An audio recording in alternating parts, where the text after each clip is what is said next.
삼성전자 반도체 부문이 파업에 들어갈까요? 물론 노동자들이 그 성과에 어느 정도 기여한 거는 맞아요. 이익이 많이 늘었으니까 주는 게 과연 성과급일까요? 이익만 상관없이 공유하고 손실의 책임은 과연 회피할 것인가? 합당한가? 맞는가? 어떻게 해야 하는가?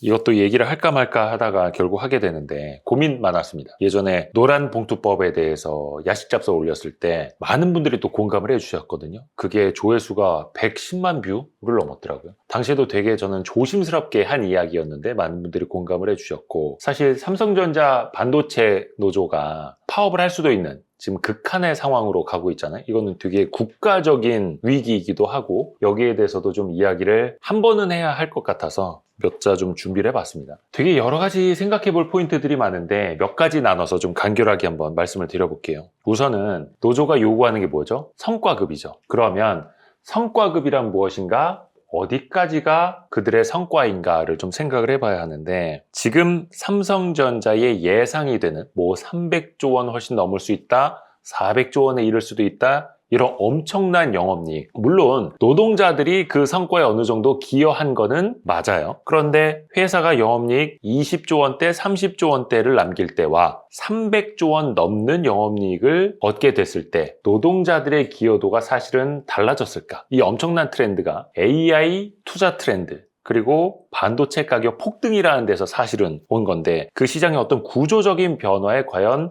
노동자들이 전년도, 그 전전년도랑 기여하는 바가 과연 얼마나 달라졌으며, 과연 그것이 노동자들의 몫인가라는 아주 근본적인 질문부터 하고 가야 하는 거죠. 물론 노동자들이 많이 기여한 게 있어요. 단 1, 2년 안에 그 성과가 아니라 오랜 시간 씨앗을 뿌려왔기 때문에 그 성과가 이제 발현이 된 걸 수도 있는데, 그것을 영업이익의 15%를 달라라고 못 박을 정도가 과연 합당한가에 대한 첫 번째 질문. 성과급은 사실은 그 성과를 따져서 주는 거죠. 그냥 회사가 이익을 얼마를 냈으니까, 이익이 많이 늘었으니까 주는 게 과연 성과급일까요? 그는 그냥 프라핏 쉐어링이 돼야 되는데, 물론 PS 구조가 삼성전자 내에도 과거에도 있었으니까 이런 카드를 들고 왔습니다만, 엄밀하게 성과는 이익이 났을 때 함께 나누는 것인데, 성과에는요 사실은 책임이 따릅니다. 그러면 손실이 났을 때도 과거에 반도체 부문이 적자를 기록한 적도 있었죠. 작년 4분기에도 그랬다고 하고, 그러면 손실이 났을 때에도 그걸 함께 감수할 수 있을 것인가에 대한 근본적인 질문 또 한 번. 그리고 이들이 달라고 하는 건 영업이익의 15%라고 하죠. 그러면 결국에는 자본 잉여를 우리에게 일정 부분 돌려달라는 건데, 결국에는 자본 잉여를 달라고 하는 건 자본적 리스크를 같이 테이킹 했는가를 근본적으로 또 생각을 해봐야 하는 거예요. 상한 없이 성과급을 달라고 하죠. 그들은 사실은 주주가 아니라 노동자이면서도 상한이 없는 성과급을 달라고 합니다. 그러니까 영업이익의 15%를, 여기서 말하는 상한은 그거예요. 내 연봉의 몇 퍼센트, 내 임금의 몇 퍼센트 상한을 없애고 영업이익에 얼마를 달라, 이런 구조인데요. 노동자들에게 이 성과급의 상한이라는 게 존재하고 있죠. 왜 그렇습니까? 노동자라는 존재가 고용의 안정성을 보장받는 사람이기 때문에 그렇습니다. 고용계약이라는 것 자체가, 일단 근로계약이라는 게 노동을 제공하는 대가로 임금을 받는 관계죠. 그리고 법적으로 우리나라는 고용 안정이 보장이 됩니다. 더더욱이 삼성전자 같은 대기업이라면, 그리고 정년도 보장이 됩니다. 더더욱이 삼성전자 같은 대기업이라면, 그리고 임금을 체불하게 되면, 그러니까 사업자가 임금을 체불하게 되면 어떻게 되죠? 나라에서 그걸 법적으로 처벌을 해주고 임금 채권은 가장 우선적으로 변제할 수 있도록 해줍니다. 나중에 회사가 청산되더라도 남아있는 자산 중에서 일정 부분을 근로자들에게 임금으로 먼저 주라고 하죠. 그런 법적인 보호를 받기 때문에 노동자에게 성과급의 상한이 있던 겁니다. 그러니까 이 뒷부분에도 이야기를 하겠습니다만, 상한이 없는 성과급을 요구한다는 것 자체가 고용 안정성이라는 그 반대급부를 내가 포기하겠소 라는 의미가 된다라는 거죠. 그런 의미가 되어야 한다는 거고요. 상한 없는 성과급을 요구할 거라면, 그러면 과연 그들은 그 기득권을 내려놓을 것인가 라는 생각도 우리가 같이 해봐야 하는 거예요. 앞에서도 말씀드린 것처럼 엄청난 성과를 거두는 반도체 사이클이 오는 반면, 반도체 사업부가 적자를 내는 시기도 분명히 있었습니다. 앞으로는 없을까? 그거는 가보지 않은 길이니까 알 수 없습니다만, 그러면 만약에 반도체 부분이 적자를 기록할 경우에 미국의 빅테크 기업처럼 수천 명, 수만 명의 해고를 받아들일 것인가, 이익만 상관없이 공유하고 손실의 책임은 과연 회피할 것인가, 과연 그게 정당한가에 대한 물음. 사실 이익의 15%를 달라라고 하는 건 제가 말씀드렸잖아요. 노동의 대가가 아니라 그 이상 자본 잉여를 공유하겠다라는 거예요. 그러면 이미 답은 존재하죠. 그러면 그때부터는 노동자로서가 아니라 자본가로서 우리를 대우해달라는 거니까 자본 잉여를 공유하고 싶다면 사실 주식을 보유하면 돼요. 삼성전자 주식 지금 사기 어렵습니까? 누구나 살 수 있는 거죠. 그리고 삼성전자 정도 되면 우리 사주 조합도 존재할 테고, 그리고 성과급 일부를 주식으로 달라고 요구할 수도 있을 겁니다. 다양한 방식이 존재하는 겁니다. 그러면 영업이익의 15%처럼 자본 잉여를 공유받는 사람들이 있죠. 그들은 누굽니까? 원금 손실 리스크를 안고 있는 사람이에요. 우선적으로 투자금, 그 전액을 잃을 수도 있고, 삼성전자 실적이 안 좋을 때는 내 투자금의 마이너스 수십 퍼센트, 마이너스 이론적으로 100%까지 갈 수도 있는 그 리스크를 떠안은 사람들이 자본 잉여를 향유하게 되는 겁니다. 그것도 최후 순위로. 앞에서도 말씀드렸죠. 근로자, 노동자에게 먼저 변제가 가고, 그 다음에 채권자들, 삼성전자의 채권을 산 사람들, 이 사람들은 투자를 해준 사람들이 아니에요. 돈을 빌려준 사람들이지. 그러니까 노동자와 채권자, 그 최후 순위에 있는 자본가들, 자본 투자자들이 자본 잉여를 공유받는다는 겁니다. 그래서 채권자가 회사와 맺는 계약, 노동자가 회사와 맺는 근로계약과 자본 잉여를 공유받는 투자자로서의 계약은 그 내용부터가 다르다는 겁니다. 그리고 이들이 받을 수 있는 것 중에 하나가 뭐예요? 자본 차익 말고 배당이라는 게 있죠. 배당 정책을 믿고 기다립니다. 하지만 이 회사가 적자를 보면 어떻게 되죠? 배당 정책이라는 건 있지만 프리 캐시플로우, 잉여 현금 흐름의 50% 정도를 예를 들어서 어떤 회사가 주주환원 재원으로 활용하겠다라고 했을 때 잉여 현금 흐름이 줄어들면 어떻게 돼요? 배당금도 줄어들게 되겠죠.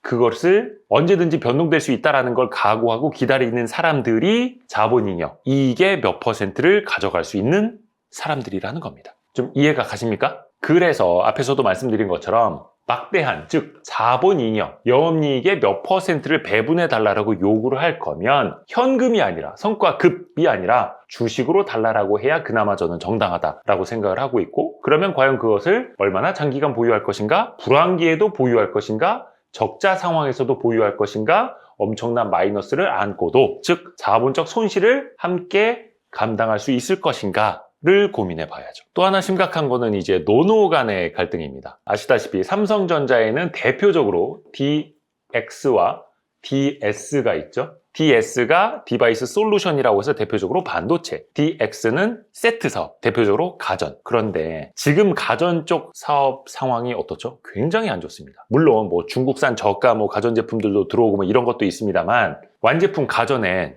반도체가 들어가죠. 근데 이 반도체 가격이 어때요? 최근에 엄청나게 급등을 하고 있죠. 그러니까 삼성전자라는 하나의 법인이지만 DX 부문은 DS 부문에서 반도체를 엄청나게 비싸게 사다 쓰는 겁니다. 그러면 여기 이익률은 낮아지겠죠. 실적이 안 좋아지겠죠. 왜? DS 부문의 실적이 좋아지는 만큼, 이익률이 좋아지는 만큼 삼성전자 전체적으로 봤을 때는 주주들도 해피하고 돈도 많이 벌지만 사실은 이 안에서는 약간은 제로섬 게임이 있는 겁니다. 그러면 DX, 완제품, 가전 부문 직원들은 성과가 없고 뭐 잘못한 거냐? DS는 뭘 엄청나게 잘해서 이런 이익들을 가져가는 거냐? 이 노조 사이에서도 또 갈등이 또 커질 수밖에 없는 그런 상황인 거죠. 그러면 지금 반도체 중심의 그 노동조합이 대변하고 있는 사람들은 당연히 이제 반도체니까. 그래서 이쪽 노조들은 좀 갈등이 있는 상황이긴 한데, 그래서 지금 파업을 하겠다라고 하는 거는 대부분 이른바 이제 전삼노라고도 하는 반도체 중심 노조의 요구인 거죠. 그래서 반도체가 아닌 다른 부분은 오히려 그 노조를 탈퇴하는 흐름들이 지금 나타나고 있다라고 하고. 근데 어찌됐든 간에 만약에 파업에 들어가면은 치명적인 타격을 줄 수 있는 것도 반도체 노조이기도 해요. 앞에서도 말씀드린 것처럼 DX 부문은 지금 이중고에 시달리고 있죠. 반도체 가격 때문에. DS 부문이 반도체 임직원들이 1인당 모르겠습니다. 뭐 기사 보면은 1인당 6억 원에 가까운 성과급을 받아갈 수 있다 이렇게 나오는데, 오히려 이 가전 부분에서는 구조조정을 걱정해야 할 판이라는 거예요. 진짜 삼성전자 반도체 부문이 파업에 들어갈까요? 이건 사실은 상상하기조차 힘든 일인데 그런 일도 벌어져서는 안 되고, 노조가 이야기하기로는 18일 동안 반도체 생산 라인을 중단시키면 약 30조 원의 최대 손실이 발생할 수 있다, 이런 이야기 나오더라고요. 어마어마한 거죠. 지금이니까 뭐 300 몇십조 원 영업이익 날 거다 이런 전망이 나오니까 그렇습니다만, 예년으로 따지면 연간 영업이익이 그냥 보름 사이에 날아가 버린다는 거예요. 사실 반도체라는 게 생산 라인이 한번 중단이 되면 그때 못 만드는 반도체뿐만이 아니라 이걸 다시 재가동시키기 위한 그 기간이 또 수개월이 걸리거든요. 또 수율이 떨어질 수 있고 양품 수율을 잡아내는데도 또 오래 걸리고, 손실은 이거는 사실은 금액으로 환산하기도 힘든 겁니다. 그리고 삼성전자는 메모리 반도체의 세계 1등 기업이죠. 글로벌 기업인데 또 여기는 파운드리도 있어요. 만약에 여기가 파업을 해서 라인을 멈춰버린다, 그러면 그동안에 계약을 한 고객들이 반도체를 못 받아가는 거고, 계약을, 그러니까 수주로 일감을 맡긴 파운드리 고객들도 그동안에 엄청난 손실을 같이 떠안아야 되는 거예요. 이거는 신뢰의 위기이기 때문에 금액으로 환산할 수조차 없는 거죠. 더 큰 문제는 또 이겁니다. 삼성은 또 인류 기업이다 보니까 삼성의 사례가 전례가 된다는 겁니다. 삼성이 저렇게 주는데 이렇게 되는 거죠. 그러면 이제 영업이익 10%, 15% 성과 배분이 만약에 국룰이 돼버린다. 그러면 현대기아차 가만히 놓고 보겠습니까? 우리도 15% 줘. 조선, 방산, 전력기기 지금 최고의 호황이잖아요. 이들 기업 노조는 뭐 눈이 없겠습니까? 귀가 없겠습니까? 그렇게 해서 모든 기업 영업이익의 10에서 15%를 노동자에게 준다라고 한다면, 글쎄요. 심지어 좀 황당한 논리도 많이 만들어지고 있어요. 예를 들어서 하청 업체 노동자들까지 우리도 영업이익이 얼마를 달라, 왜 너희들만 받느냐, 우리의 부품이 있기 때문에, 우리의 장비가 있기 때문에, 우리의 용역이 있기 때문에 너희가 그렇게 돈 번 거 아니냐? 그럼 우리도 파업할란다. 그럼 어떻게 돼요? 예를 들어서 삼성전자 웨이퍼가 조달이 안 돼요. 아니면 웨이퍼 운송이 안 돼요. 클린룸을 청소를 못해. 클린룸에도 뭐 필터를 껴야 되는데 그 필터를 안 갖다 줘. 그럼 어떻게 될까요? 특히 요즘에는 뭐 오늘 기사 보니까 중국에 있는 그 업체 노동자들까지 삼성전자 그렇게 주면 우리도 그 성과급 달라라고 한다라던데, 와, 이거 뭐 어디까지 가는 겁니까? 심지어 또 우스갯소리로는 그런 말도 나와요. 공무원들도 성과급 받아야 된다. 세금 걷지 않습니까? 나라에서 그 세수의 30%를 공무원들도 성과급으로 받아야 된다. 그리고 최종 책임자 누구냐? 우리를 고용한 고용주가 누구냐? 대통령 아니냐? 공무원 노조도 대통령이랑 직접 교섭을 해야 된다. 청와대랑. 뭐 이런 논리까지도 지금 나오고 있습니다. 그거는 노란복두법 그 영상을 좀 참고해 주시면 될 것 같고요. 또 걱정이 드는 거 이거죠. 사실은 이거는 강자만이 누릴 수 있는 특혜예요. 힘 있는 노조, 대기업만. 대기업의 강성 노조만이 어떤 생산 라인을 세웠을 때 엄청난 타격, 조 단위의 타격을 줄 수 있고, 그렇게 해서 요구를 관철할 수 있다는 건데, 하청업체 노동자들은 어때요? 교섭력이 약할 수밖에 없죠? 그리고 중소기업 노동자들은 어때요? 노조 힘이 약할 수밖에 없죠? 영세기업들은 어때요? 거긴 노조조차도 없어요. 그냥 강자들만의 이야기일 뿐인 거죠. 제가 한번 생각을 해봤어요. 저 야식잡설 영상이 어떻게 해서 100만 뷰를 넘고 110만 뷰를 넘고, 또 최근에도 노란봉투법 이후에 파업이, 또 원청을 향한 하청들의 교섭 요구가 본물이 터지고 있잖아요. 최근에도 또 영상 조회수가 계속 올라가던데, 생각을 해봤어요. 근데 제가 그때 드렸던 메시지 핵심은 그거였더라고요. 더 무서운 건 선택지가 있다는 거다. 선택지. 지금 당장 우리는 몰라요. 예를 들어서 노조가 이익이 얼마를 달래. 그럼 급한 불을 끄기 위해서 사용자가, 경영자가 일단 그 금액 드립시다 라고 할 수 있겠죠. 그러면 최소한 파업은 막을 수 있으니까. 근데 그게 장기적으로 가면 어때요? 삼성전자가 추가 채용을 할 수 있을까? 청년 일자리를 많이 늘릴 수 있을까? 무인화, 자동화를 안 할까? AI, 로봇 시대. 방향은 정해져 있다고 봐요. 지금 일부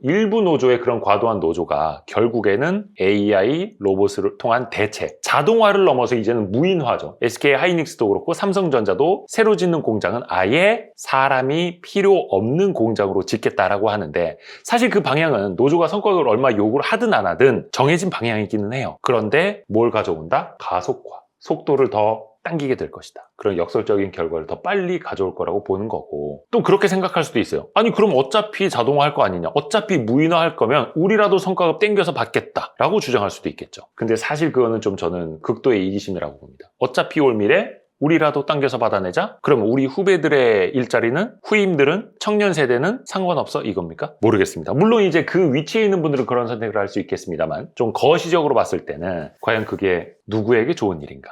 라는 물음. 해서 오늘 야식 잡설은 저도 좀 고민을 많이 했고, 조심스러운 이야기들이 많아서 좀 물음표로 제가 마침표를 대신한 것들이 많아요. 과연 합당한가? 맞는가? 어떻게 해야 하는가? 사실 우리는 계속 이거를 고민을 하고 생각을 해봐야 돼요. 정답이 있지는 않습니다. 혹시 뭐 질문 있습니까? SK 하이닉스가 잘못한 거 아닙니까? 잘못했다라고 할 수는 없어요. 하이닉스 같은 경우에는 성과급의 상한을 개별로는 없애고 영업이익의 10% 뭐 이렇게 결정을 하다 보니까 삼성전자가 그럼 우리는 이렇게 됐던 거죠. 근데 그때 삼성전자에 계시던 분들이 지난 22년, 23년, 24년에 하이닉스로 많이 넘어갔다고 하죠. 또 삼성전자 경쟁력이 많이 약화된 사이에 우리 그런 얘기도 했었잖아요. 우리 녹화할 때도 어떤 분이 삼성전자 내부에서도 하이닉스의 채용 공고가 뜨면 그걸 서로 공유해주고 있다고. 너 이번에 지원할 거야? 막 이런 식으로. 근데 사실 성과급이라는 게 저는 그거라고 봐요. 연봉은요, 더더욱이 연봉은 회사에서 쳐주는 나의 몸값이 아니라 업계에서 쳐주는 나의 몸값이어야 됩니다. 이 연봉 받고 내가 삼성을 못 다니겠어? 그러면 하이닉스에서는 그 연봉 받을 수 있어? 하이닉스에서는 50% 더 받을 수 있어? 그럼 가는 거예요. 근데 그게 아니라 내가 어느 날 프로야구 선수처럼 FA로 나와요. 그러면 이 회사에서 받던 몸값보다 더 받을 수 있을까를 시장에서 판단을 받아야 되는 거예요. 근데 그런 직원이 마이크론에서도 오십시오. 하이닉스에서도 오십시오.